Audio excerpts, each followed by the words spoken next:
On TV, Bing Crosby and Bob Hope appeared to be best friends for 50 years. Together, they produced 7 road films and grossed millions of dollars. However, things were different behind the cameras. Every Hollywood star save one attended Hope's honorary appearance at the Friars Club. Crosby was questioned about his absence. His response was icy and cruel. The truth of their connection came to light in that moment. For many years, the true nature of the relationship between these two legends was kept secret. Crosby's true lack of hope had nothing to do with wealth or notoriety. On May 3, 1903, Bing Crosby was born in Tacoma, Washington, at 1112 North J Street. In a modest home his father had constructed himself. He was given the name Harry Lillis Crosby Jr., but the paperwork was never filed. The birth was not registered by the doctor. Hollywood would eventually struggle for decades to determine Bing Crosby's actual age, because of that one missing form. Things weren't easy at home. Harry Lowe Crosby, his father, was a bookkeeper for a brewery and earned barely enough to support their big Irish Catholic family. That little house was crammed with 7 kids, leaving little room for movement. They had to move again and make do with what little they had when political changes in 1905 cost Harry Sr. his position as county treasurer. When Kate's father died in 1915, he left behind 14 grandkids and very no money. Even the $850 stat the family managed to spend on a dwelling was a significant hardship. To keep them afloat, Harry Sr. had to accept any brewing employment he could get. Born on February 7, 1873, in Stillwater, Minnesota, his mother, Catherine Helen Harrion, who everyone called Cape, had a musical bent. Their 4-bedroom home was constantly crowded not just with children, but also with noise. Her teachings of folk tunes filled the small rooms with harmony, as she gathered all 7 youngsters around a battered piano. There was a lot of noise and bustle in the bedroom, where Bing shared it with his 3 brothers, Larry, Everett, and Ted. Due to their limited financial resources, Bing would repeatedly play the same recordings while attempting to mimic Al Jolson's voice and whistling along to Edison phonograph tunes. In order to supplement her income, Kate also worked at a dry goods store. With faith in music, she kept the whole household together while juggling shifts and kids. When Bing was just 3 years old in 1906, the family moved from Tacoma to Spokane. Before constructing their own home at 508 East Sharp Avenue, with the assistance of Harry Sr.'s brothers, they rented a house at 303 East Cinto Avenue. It was still insufficient for a family of 9, despite having 4 bedrooms and 2 baths. Money was still tight, but Harry Sr. was able to find another job as a bookkeeper, this time with the Inland Brewery and Malting Company. Despite frequently missing class, Bing was a student at Webster Elementary School. He was caught grabbing cinnamon buns and hurling them at cars one day with his companions. He was sent in juvenile detention for a night at the age of 8. Though it offered him a story he would never forget, that run-in with trouble didn't scare him straight. At St. Aloysius Church, where Catholic discipline was severe and merciless, Sundays were spent working as altar boys. Life was noisy at home. It was quiet at church. He was formed by the contrast. In 1920, he received his diploma from Gonzaga High School. As a born performer, he participated in debates, delivered poems by Robert Service, and participated in elocution contests at school. He took on whatever job he could find to pay for jazz albums, including folding props at the Spokane Auditorium, picking apples, working logging camps, cleaning brewery buildings, and delivering newspapers for the Spokesman Review. Everything changed when he began working there in 1917 at the age of 14. He saw Al Jolson perform live for the first time there. Bing referred to it as electrifying, with financial gain rather than fame. He also played baseball with the Spokane Ideal Laundry Team. He joined a group known as the Music Hours in 1921 while he was a student at Gonzaga University. They performed at parties and dances throughout the area. And all of a sudden, Bing was more than just a child from a large household. His voice was one that people paid attention to. However, there was more going on behind the music. According to a family legend that was passed down like gospel, they were descended from Patience Brewster, of the Mayflower and Thomas Prince. Larry, his brother, even linked them to Gulf Rides Drozabe, a Yorkshire constable from 1204. Despite their destitution, they spoke about royalty. Bing eventually acknowledged that his inferiority complex persisted because of the discrepancy between their claimed identities and their real lives. He had no birth certificate at all. The sole evidence of his existence would be found in church archives. He was hungry for bigger, better, and greater accolades. because of his identity turmoil. He intended to pursue a career in law, but Bing left Gonzaga in 1925, his last year there. He was now receiving F's instead of B's. He was earning more money from the music collators than he could from his part-time work as a law clerk.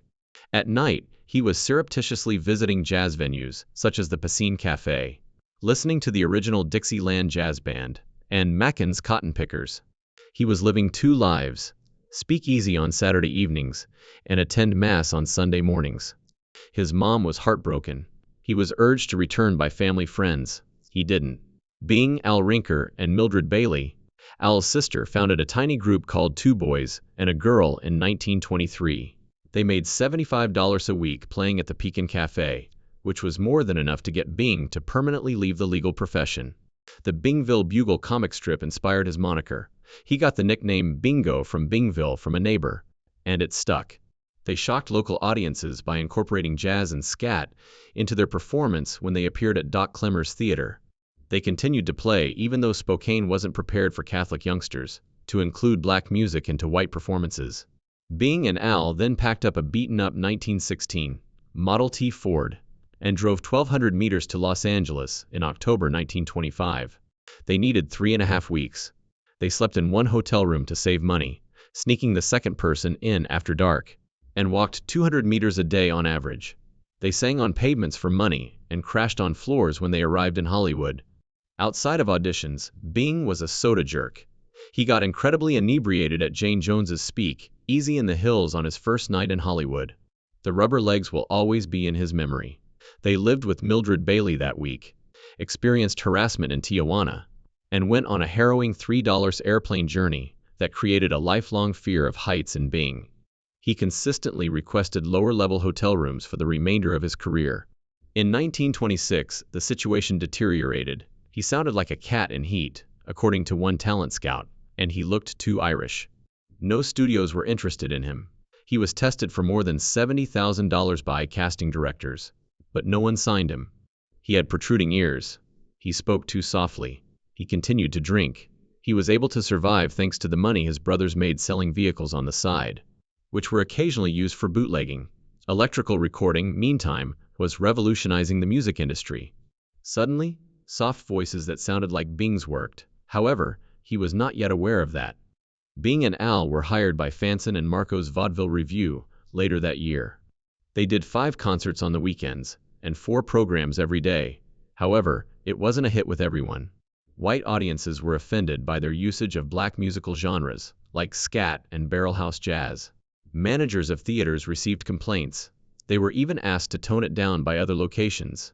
They were audacious with their tunes: China Boy, Copenhagen, and San. They shared the stage with dancers Bobby Thompson and Doreen Wilde. They gained attention as a result of their interracial partnership, which also sparked additional controversy. Paul White-Titman's orchestra saw their performance in Los Angeles at the end of October 1926. Despite the theater management orders, White-Titman did not terminate them. Rather, he made the duo into a 3, the Rhythm Boys, by adding pianist Harry Bars. Everything changed with their smash song, Mississippi Mud, in 1927. Whiteman became the king of jazz after recording it with cornet great Bix Berbecca. Suddenly, everyone desired the sound that Bing, Barris, and Rinker were making. They went on national tours with white males and recorded I've Got the Girl. They gave a performance at the Paramount Theater in New York in January 1927. Bing was now singing for millions of listeners on the radio and making $200 a week. Even if songs like What Price and From Monday On became great sellers, the darkness persisted despite the popularity. Bing had too much to drink. He drove a woman home following a fight while filming King of Jazz and collided with another vehicle. They were both slung over the windscreen. She was unconscious and covered in blood. He was taken into custody and imprisoned at Lincoln Heights. White-Titman extracted him by pulling strings. Bing arrived in handcuffs to the studio the following day. He lost his solo number in King of Jazz as a result of his arrest. Someone else received Song of the Dawn. It wasn't the same, but he still made appearances in group tunes like Happy Feet. Despite spending almost $2 million, the film only made $900,000. Released shortly after the 1929 stock market crisis, it was a huge failure. White-Titman was forced to reduce band salary by 15% and terminate 10 members. Bing, however, continued. He recalled George Gershwin's Rhapsody in Blue premiere at White Teetman's 1924 performance at Iolan Hall. It was intended to demonstrate that jazz could be taken seriously. He was stunned by Gershwin's talent. He knew he would be a part of that universe, even though he wasn't yet. He would also depart from the Rhythm Boys by 1930 in order to pursue a more ambitious career. He was going to be Bing Crosby. Bing Crosby signed a contract with CBS on September 2, 1931, which paid him $1,500 per week to sing for 15 minutes every night, but Sunday. Days earlier, he had spent $7,500 to break out of his lesser contract with the Ambassador Hotel, which was for $250 per week. He arrived at the studio with laryngitis and a scratchy throat. Within hours of missing the first performance, rumors circulated that the West Coast crooner might have frozen or fainted from intoxication. However, he performed live 2 nights later with Victor Young's orchestra supporting him and Eddie Lang on guitar.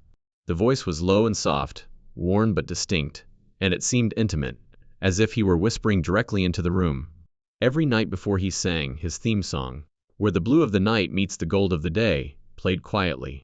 Additionally, CBS had discovered something fresh, despite the fact that his show only received a 6.9 rating, as opposed to Rudy Vallee's 24.7. Everett, Bing's brother, had already negotiated a better price with Chesterfield Cigarettes by 1932, selling them cigarettes for $2,000 a week. Bing Crosby was at the heart of the crooning age, which had begun. Hollywood was quick. Bing made his cinematic debut in 1932 with Paramount's The Big Broadcast, in which he co-starred with Gracie Allen and George Burns and performed his own theme song. His easygoing demeanor was equally effective on television as it was on the radio. He signed a 3-year, $300,000 contract with the studio. Bing Crosby suddenly rose to prominence as one of the nation's most bankable celebrities.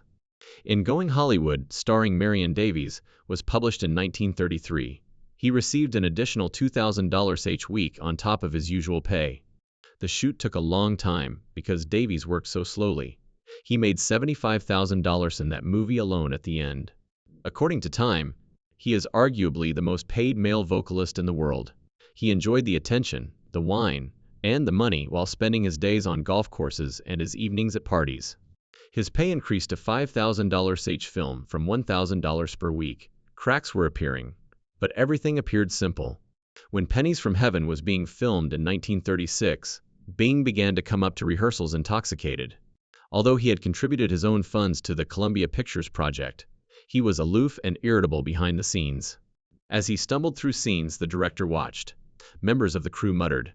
Since the title song became popular and remained at the top of the charts for 10 weeks in a row, the public never saw any of it. However, the drinking continued. Years later, he would sternly tell his son Gary not to drink, adding, "It killed your mother." By 1942, he was starring with Fred Astaire in Holiday Inn, a $3.75 million movie that made White Christmas famous. Irving Berlin had written the song in January 1940. Furthermore, Bing didn't give it much thought when he performed it for the first time on Christmas Day, 1941 at the Kraft Music Hall. He spent only 18 minutes in the studio recording it. He remarked nonchalantly, "I don't think we have any problems with that one, Irving." However, Crosby's rendition alone sold over 50 million copies, making it the all-time best-selling single. Eventually, the total number of recordings exceeded 100 million, resulting in royalties over $100 million. Crosby took the glory, but Berlin kept the money and the literary credit. He was untouchable because of the song, but radio remained his domain. Because they didn't allow pre-recorded broadcasts, NBC made him perform twice a night, once for the East Coast and once for the West. Bing left Kraft Music Hall in 1945 after becoming burned out, which led to a 7-month court battle that cost him $500. Next up was Jack Mullen, a former Army major who had returned to the United States illegally with Nazi Germany's Magnetune tape machines. Sound could be flawlessly captured on magnetic tape by these technologies. Bing was astounded when Mullen showed him the machine. Today, he put $50,000, or $1.1 million, in Ampex, a business that nobody had ever heard of. Crosby's show was the first radio program to use magnetic tape, airing on October Honest, 1947. In addition to saving Bing's career, that one program subtly established Silicon Valley. Ampex would go on to produce videotape, hard drives, and the foundation of contemporary data storage. Not everything he touched, however, became calm. Since the 1930s, he and Rudy Vallee had been at odds. The original crooner, Vallee, had formerly controlled the airways. Warner Brothers even parodied the three most popular radio stars in a cartoon titled Crosby, Columbo, and Vallee. Bing gradually began to win because of his more relaxed, intimate, and calm voice. Crosby recorded 38 #1 hits in 1940, leaving Vallee behind. A generation was shaped by his voice. Following Bing's lead, even Louis Armstrong started to modify his manner for the microphone. He was not alone in this. From the start of the journey, Bob Hope had been involved.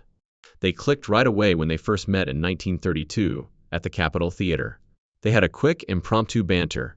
The cowardly wisecracker and the cool vocalist. Hope appeared as a guest on Bing's radio program by 1938.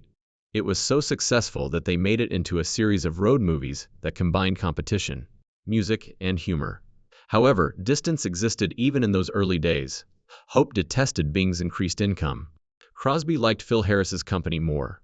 When Crosby failed to appear and Hope was roasted at the Friars Club, Hope took it personally. Despite working together for 50 years, they never had a close relationship. There was an empire behind the films and music. Crosby created Bing Crosby Limited, a shell corporation, in 1936 when the maximum tax rate reached 91%, in order to pass his profits through a lower corporate tax rate. After offering the company a discount on his own ability, he had it cover his business expenses, including travel, investments, and even oil endeavors. The model was refined by 1937. It was swiftly imitated by Joan Crawford, Sinatra, and others. He was more than just a vocalist. He was the mastermind behind the tax evasion era in Hollywood. He and Bob Hope invested $40,000 in West Texas oil, wildcatting after the Great Depression, and made $5 million apiece.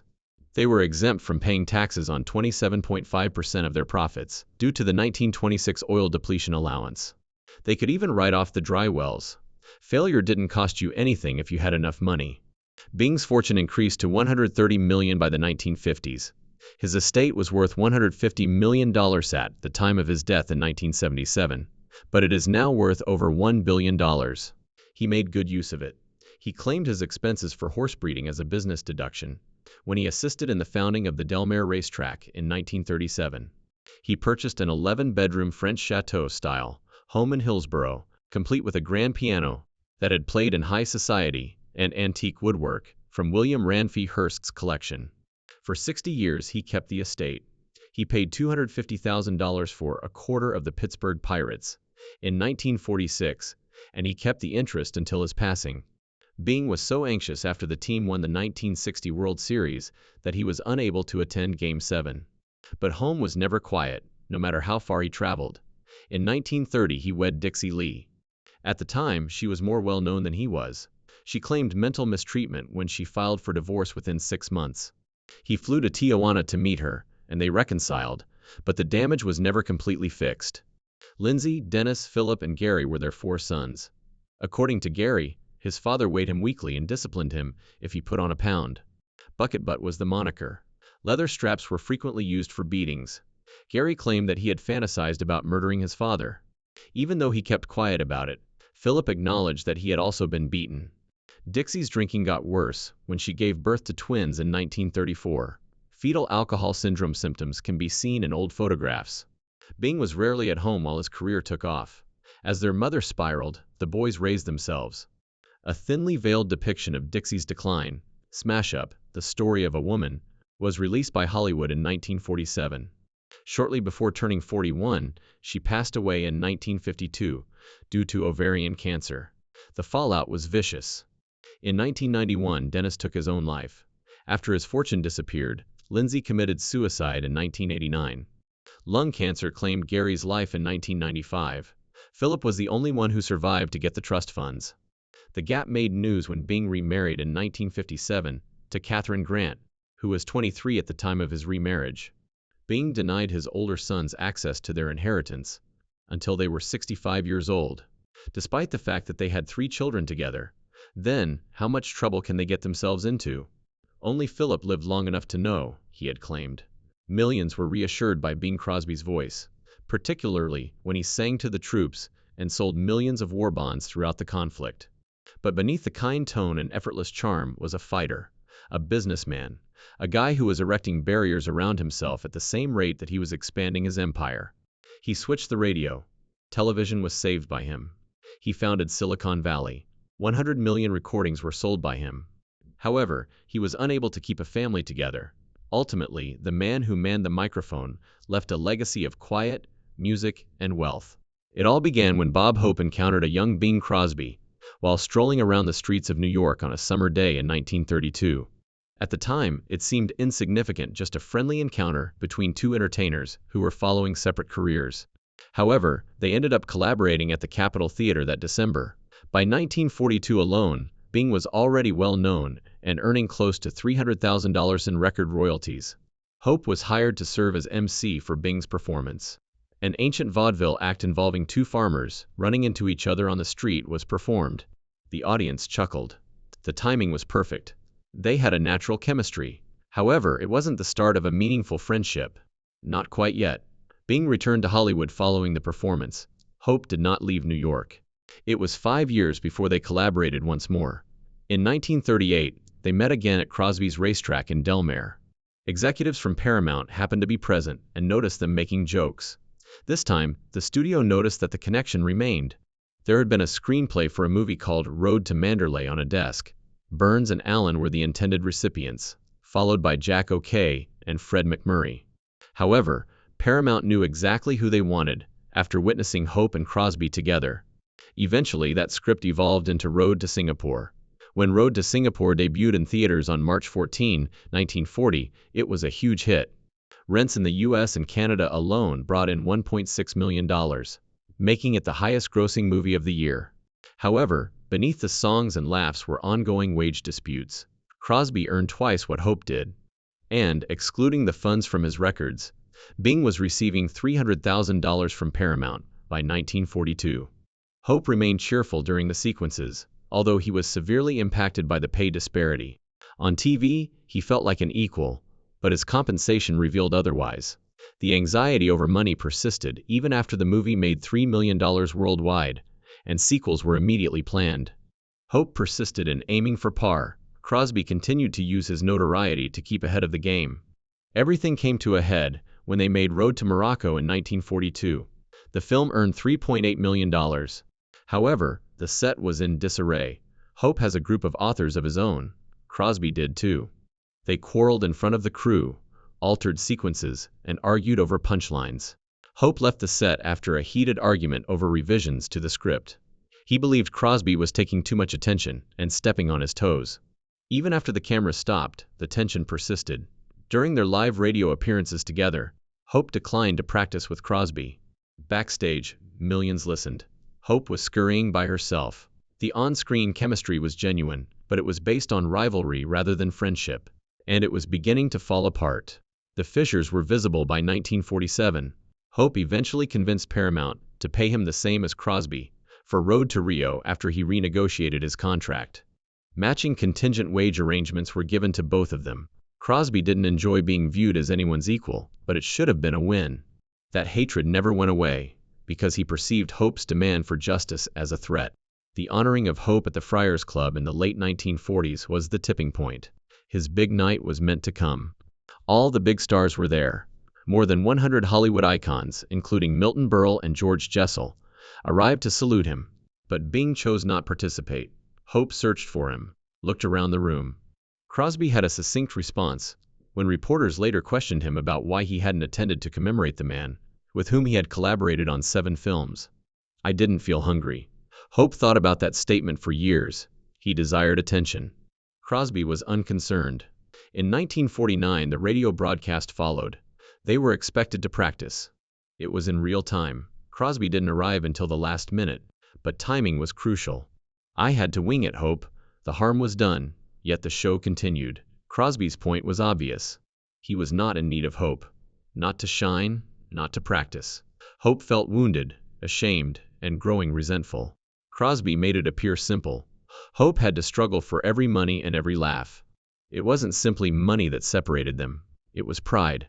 The rivalry had spread to casting by the time they traveled to Hong Kong in 1962. Crosby desired a younger person. He insisted that Dorothy Lamour, then 48, be replaced by Joan Collins. Fans adored Lamour, who had appeared in every movie and contributed to the series over $20 million earnings. Hope threatened to quit the project in an effort to keep her.